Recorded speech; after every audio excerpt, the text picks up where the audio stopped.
আসসালামু আলাইকুম। আসলে আমাদের এটা হচ্ছে নিজ নাম দোয়ালি গ্রাম ৭ নং ওয়ার্ড মাগুরা পৌরসভার সবথেকে কাছের একটা জনপদ এখানের বসবাস। কিন্তু এখানে আমাদের যে ব্রিজটা আছে সেটার অবস্থা খুবই খারাপ। যেটা আপনারা দেখতে পাচ্ছেন এটা একেবারে সংস্কার খুবই প্রয়োজন। তার থেকে বড় যে উদ্বেগের বিষয়টা বর্তমান হয়ে দাঁড়িয়েছে সেটা হচ্ছে আমাদের যে মাগুরা জেলার যেটা লাইফলাইন বলা চলে যেই খালটাকে নবগঙ্গা খাল। আপনি এই খালের পানিটা দেখলে বুঝতে পারবেন যে কি পরিমাণ দূষণ এখানে ময়লা ফেলার কারণে হয়েছে।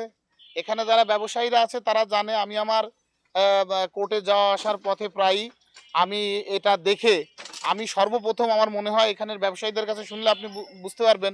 আমি আমার ফেসবুক পেজ থেকে একটা লাইভ করেছিলাম যে পৌরসভা যখন শহরের যে অস্থায়ী ডাস্টবিনগুলোকে তুলে নেওয়া হলো যখন, আমি কিন্তু তখন লাইভে এসে এটার প্রতিবাদ করেছিলাম। আমি বলেছিলাম অচিরেই মাগুরার খাল বিল নদী নালা এই পৌরবাসীর যে ময়লার ভাগাড়ে পরিণত হবে, সর্বপ্রথম খালকে।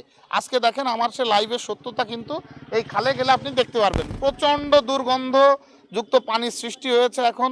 আর ময়লার যে স্তূপ, পুরো নবগঙ্গা খালটা এখন কিন্তু একটা ময়লার ভাগাড়ে পরিণত হয়েছে।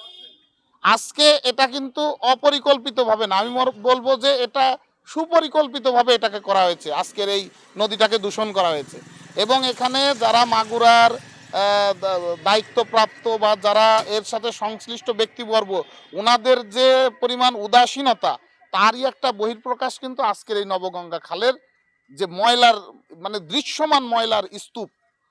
এই ময়লা এমন অবস্থায় গিয়ে পৌঁছে প্রত্যেক বাসা বাড়ি থেকে মানুষ এখন ময়লা আগে অস্থায়ী ডাস্টবিনে ফেলতো, এখন কিন্তু তারা সরাসরি এই খালের পানিতে নিক্ষেপ করতেছে। আপনি যদি এখানে গোপন ক্যামেরা বা কোনোভাবে একটু অবস্থান করেন, সন্ধ্যার পর থেকে অন্তত ১০০ লোক এই খালে ময়লা ফেলবে, ভোরবেলা ময়লা ফেলে। আপনি এখানে স্থানীয় বাসিন্দাদের কাছে শুনতে পারবেন যে এখানে কি পরিমাণ ময়লা ফেলতেছে।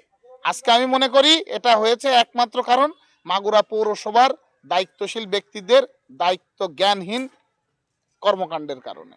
আজকে ওনারা এই যে ডাস্ট ম্যানেজমেন্ট, মাগুরাতে যে কোটি টাকা ব্যয়ে যে ময়লা যে রিসাইকেলিংয়ের যে একটা এটার কার্যক্রম কি আছে এটাও মাগুরাবাসী আমরা জানি না।